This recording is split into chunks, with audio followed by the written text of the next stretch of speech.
আদি, আদি, মুখের থালা। কি তো মায়ের প্রসাদের থালা সত্যিই ফাঁকা? হ্যাঁ, তার মানে উমা যা বলেছে তাই ঠিক। ওরে, তোরা উমার কথা এখনো কেউ বিশ্বাস করলি না? মা দুর্গা, মানে মা দুর্গা সত্যি সত্যি প্রসাদ গ্রহণ করেছেন? নিজের চোখেই তো দেখলি বড় বৌমা।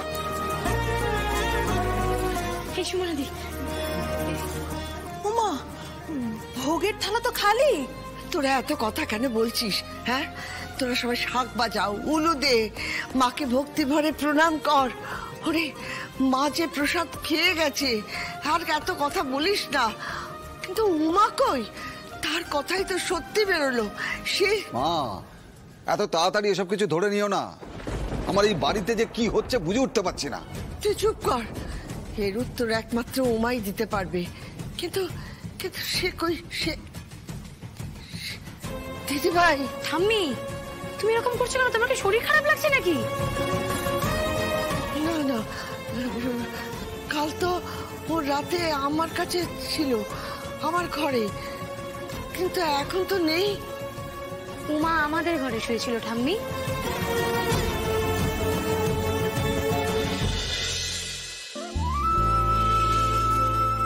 বলেছিলাম না মা আজ রাত্রে এসে ভোগ খেয়ে যাবে, আমার কথা মিলল? তুমি এই ঘটনার কি ব্যাখ্যা দেবে আদি? আমি জানি না এই ঘটনার কি ব্যাখ্যা হয়। কাল পর্যন্ত তো সব ঠিকই ছিল, মানে অসুস্থই ছিল। হ্যাঁ, ওর বোধের জায়গাটা একটু গন্ডগোল ছিল, কিন্তু বিশ্বাস করে নাও আদি, বিশ্বাস করে নিলে অনেক সমস্যার সমাধান হয়ে যায়। আরে বাবা, উমার মধ্যে যে একটা অলৌকিক ক্ষমতা আছে তা তো সত্যি। আমি পারবো না, প্লিজ আমাকে এই রিকোয়েস্টটা করবো না। আমি ডাক্তার হয়ে এই তোমাদের ভক্তি রসে গা ভাসাতে পারবো না।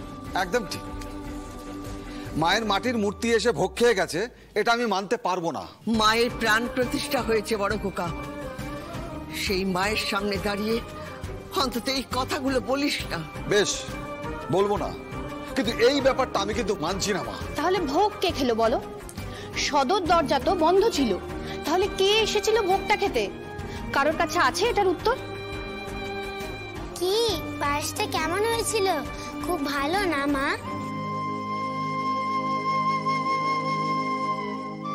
একেবারে চেটেপুটে খেয়েছো দেখছি বাটি।